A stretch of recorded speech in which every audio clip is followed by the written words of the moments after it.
പാഠം 2 കേട്ടാ മതി. ഞാൻ മുമ്പ് ഒരു പ്രാവശ്യം ഇത് പറഞ്ഞല്ലേ. പാഠം 2 അസ്സലാമു അലൈക്കും. കൈവയ്ക്ക് കിതാബിൽ. അസ്സലാമു അലൈക്കും എന്ന് പറഞ്ഞാൽ സലാം പറയൽ. അപ്പം നമ്മൾ മുമ്പ് പറഞ്ഞിട്ടുണ്ട് എന്താണ്, ഒരാൾ മുഅ്മിനായല്ലാതെ എന്താകൂല, സ്വർഗത്തിൽ കടക്കുകയില്ല. അപ്പം മുഅ്മിനായാൽ മാത്രമേ എന്താകൂ, സ്വർഗത്തിൽ കടക്കുകയുള്ളൂ. സ്വർഗത്തിൽ കടക്കണമെങ്കിൽ എന്താവണം എന്നാണ് പറഞ്ഞത്, മുഅ്മിനാകണം. ഇനി നബി സല്ലല്ലാഹു അലൈഹി വസല്ലം തങ്ങൾ പറഞ്ഞാണ് സ്വർഗത്തിൽ കടക്കാൻ എന്താകണം, മുഅ്മിനാകണം. മുഅ്മിനാകാൻ എന്ത് വേണമെന്നാണ് നബി പഠിപ്പിച്ചത്, പരസ്പരം എന്ത് വേണം, സ്നേഹം വേണം. പരസ്പരം എന്ത് വേണം, സ്നേഹം വേണം. ഇനി പരസ്പരം സ്നേഹമുണ്ടാകുന്ന കാര്യം നബി സല്ലല്ലാഹു അലൈഹി വസല്ലം തങ്ങൾ പഠിപ്പിച്ചിട്ടുണ്ടാകുന്നറിയോ? അത് എന്തേ, പരസ്പരം സ്നേഹമുണ്ടാകുന്ന കാര്യം പരസ്പരം എന്ത് വേണം, സലാം വ്യാപിപ്പിക്കണം. എല്ലാവരും കാണുമ്പോൾ എന്താക്കണം, അസ്സലാമു അലൈക്കും പറയണം. അപ്പോൾ പരസ്പരം സ്നേഹമുണ്ടാകാൻ എന്ത് വേണം, സലാം പറയണം. സലാം എന്നല്ല, എന്തേ, സലാം പറയണം. പരസ്പര സ്നേഹമുണ്ടാകാൻ എന്ത് വേണം, സലാം പറയണം. അപ്പം മുസ്ലിങ്ങൾ പരസ്പരം എന്ത് വേണം, മുസ്ലിങ്ങൾ പരസ്പരം സലാം പറയണം. ഓർക്കെ പറയാം, മുസ്ലിങ്ങൾ പരസ്പരം. സ്വർഗത്തിൽ കടക്കാൻ എന്ത് വേണം, വെരി ഗുഡ്. സ്വർഗത്തിൽ കടക്കാൻ എന്ത് വേണം, മുഅ്മിനാകണം. എന്നാൽ മുഅ്മിനാകാൻ എന്താ വേണ്ടത്, പരസ്പരം സ്നേഹം വേണം. അങ്ങോട്ടും ഇങ്ങോട്ടും സ്നേഹം വേണം. പരസ്പരം എന്ന് പറഞ്ഞാൽ അങ്ങോട്ടും ഇങ്ങോട്ടും സ്നേഹം വേണം. എന്നാൽ ആരാ എന്താകും, മുഅ്മിനാകും. മുഅ്മിനായാൽ എന്താകും,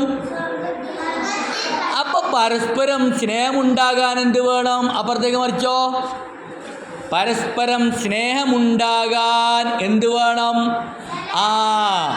സലാം വ്യാപിപ്പിച്ചാൽ സ്നേഹമുണ്ടാകും. സ്നേഹമുണ്ടാകാൻ എന്ത് വേണം, സലാം വ്യാപിപ്പിക്കണം എന്ന് പറഞ്ഞാൽ എല്ലാവരോടും എന്താക്കണം, സലാം പറയണം. നോക്കേ, സലാം വ്യാപിപ്പിച്ചാൽ സ്നേഹമുണ്ടാകും. സലാം വ്യാപിപ്പിച്ചാൽ സ്നേഹമുണ്ടാകും. അവ സ്നേഹമുണ്ടാകാൻ എന്ത് വേണം,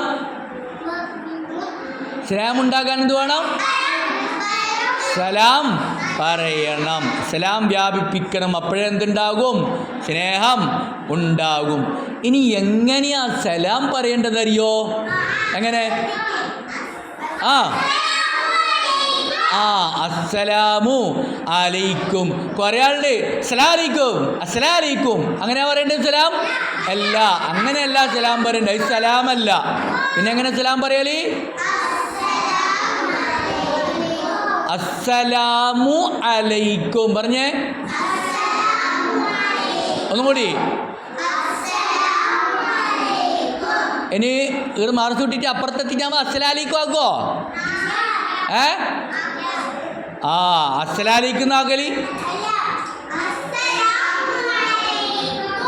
എന്നേ, അസ്സലാമു അലൈക്കും.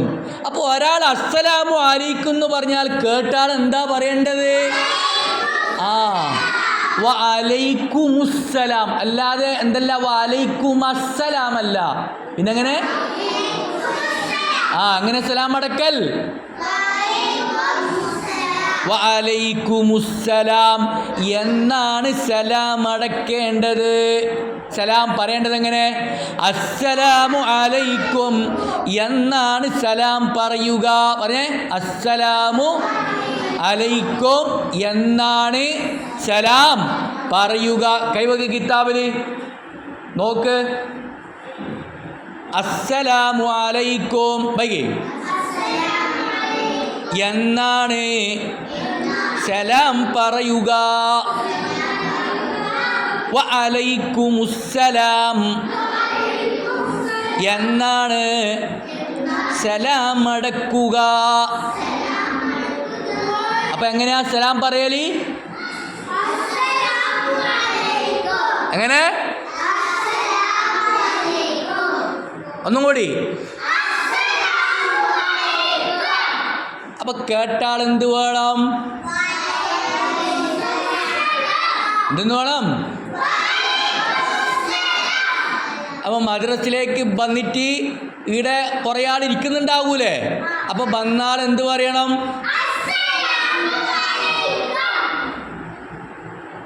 അഫ്രാസ് ഒന്നും കൂടി പറഞ്ഞേ. ആ അങ്ങനെ പറയാം. പിന്നെ എൻ്റെ അടുത്ത് വാവ് വരുന്നുണ്ട്. ആ അപ്പോൾ സലാം എന്താക്കണം? ഉറക്കെ പറയണം. അവിടെ ഡോറിൻ്റെ അടുത്ത് നിന്നിട്ട് എന്താക്കണം? അസ്സലാമു അലൈക്കും പറയണം. അപ്പം ഇവിടെ ഇരിക്കുന്ന ആൾ എന്ത് പറയണം? അതിലാന് അവിടെ പോ, എനിക്ക് അങ്ങനെ നടന്നിട്ട് പോവാ. എനിക്ക് ക്ലാസ്സിൽ കയറി.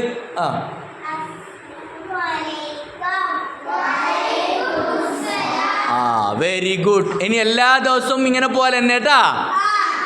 പെരുന്നാൾ എന്താക്കുന്ന ആളിന് അസ്സലാമു അലൈക്കും പറയണം. അപ്പോൾ ഇവിടെ ഇരിക്കുന്ന ആൾ എന്ത് പറയണം?